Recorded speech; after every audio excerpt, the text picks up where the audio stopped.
আসসালামু আলাইকুম। আমি হাসান আকাশ। কি কেন কিভাবে একাডেমির পক্ষ থেকে সবাইকে স্বাগত জানাচ্ছি। বর্তমান সময়ে টিকে থাকতে হলে আপনাকে এমন কোনো দক্ষতা অর্জন করতে হবে যা আপনাকে ভিড় থেকে আলাদা করতে পারে। আপনি যদি আপনার জীবনে নতুন সম্ভাবনার দুয়ার খুলতে চান তাহলে আপনাকে অবশ্যই এআই শিখতে হবে।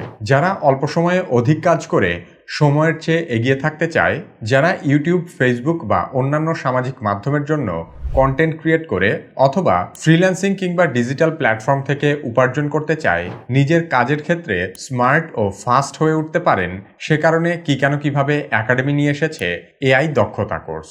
এই কোর্সটি তৈরি করা হয়েছে তাদের জন্য যারা এআই শিখে নিজেদের কাজের ক্ষেত্রে সেরাদের সেরা হয়ে উঠতে চায়। এআই দিয়ে কিভাবে নিমিষেই সেরা কন্টেন্ট রাইটিং, আকর্ষণীয় ছবি বা ভিডিও জেনারেশন কিংবা জটিল সব বিষয় নিমিষেই করে ফেলা যায়, সেই বিষয়গুলো আমরা হাতে কলমে শিখব এআই দক্ষতা কোর্সে। এই কোর্সের মাধ্যমে আপনি শুধু এআই কে টুল হিসেবে নয়, বরং এআই কে আপনার সেকেন্ড ব্রেন হিসেবে ব্যবহার করতে শিখবেন। আপনার এলোমেলো অগোছালো চিন্তাভাবনাগুলোকে সাজিয়ে গুছিয়ে দিবে এআই, আর সেগুলোকে সুবিধামতো পরিচালনা করবেন আপনি।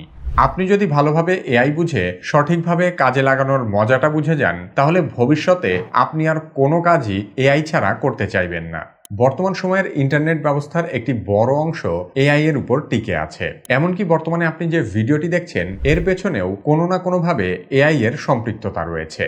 আপনি হয়তো ভাবছেন এআই ছাড়াও তো আমার জীবন ভালোভাবেই চলে যাচ্ছে, কিন্তু এআই আসলে এত দ্রুত অগ্রসর হচ্ছে, আপনি যদি এই মুহূর্তে এআই না শেখেন, আগামী 5 বছরের মধ্যে হয় আপনি চাকরি হারাবেন অথবা আপনি ব্যবসায় পিছিয়ে পড়বেন।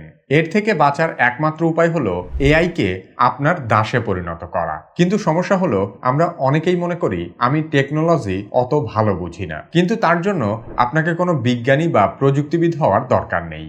শুধুমাত্র সহজ কিছু এআই টুল শেখার মাধ্যমে আপনি অন্যদের চেয়ে অনেক এগিয়ে যেতে পারবেন। আমরা চাই না আপনি এই মুহূর্তে এআই না শিখে ভবিষ্যতে আফসোস করেন। তাই দেরি না করে কি কেন কিভাবে একাডেমির এআই দক্ষতা কোর্সে জয়েন করুন আর শুরু করে দিন আপনার এআই এর যাত্রা।